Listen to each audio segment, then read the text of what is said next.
15% কমিয়ে বাংলাদেশ থেকে আমদানি করা পণ্যের ওপর 20% পাল্টা শুল্ক নির্ধারণ করেছে যুক্তরাষ্ট্র। স্থানীয় সময় 31 জুলাই বৃহস্পতিবার মার্কিন প্রেসিডেন্ট ডোনাল্ড ট্রাম্পের নির্বাহী আদেশে নতুন এই হার ঘোষণা করা হয়। এই আদেশে বাংলাদেশ ছাড়াও অন্যান্য দেশের ওপর মার্কিন শুল্কের হার তুলে ধরা হয়েছে।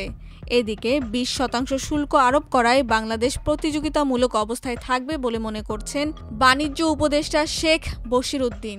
এ কথা জানান যুক্তরাষ্ট্রে বাংলাদেশ দূতাবাসের প্রেস মিনিস্টার গোলাম মোর্তজা। তিনি বলেন, বাণিজ্যিক উপদেষ্টা তার তাৎক্ষণিক প্রতিক্রিয়ায় বলেন, বাংলাদেশের ওপর 20% শুল্ক আরোপ করায় আমরা প্রতিযোগিতামূলক অবস্থায় থাকব। যুক্তরাষ্ট্রে আমাদের রপ্তানি বাধাগ্রস্ত হওয়ার আশঙ্কা নেই, তবে আমরা 20%-এর নিচে প্রত্যাশা করেছিলাম।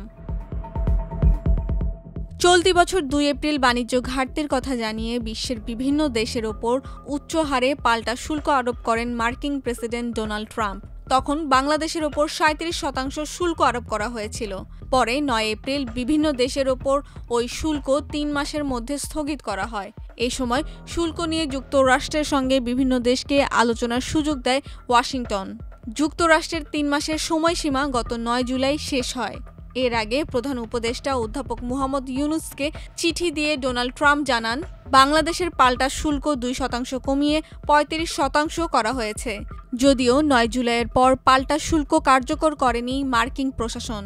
শুল্কের হার কমাতে যুক্তরাষ্ট্রের সঙ্গে একটি বাণিজ্য চুক্তির জন্য 31 জুলাই পর্যন্ত বিভিন্ন দেশকে সময় দেওয়া হয়।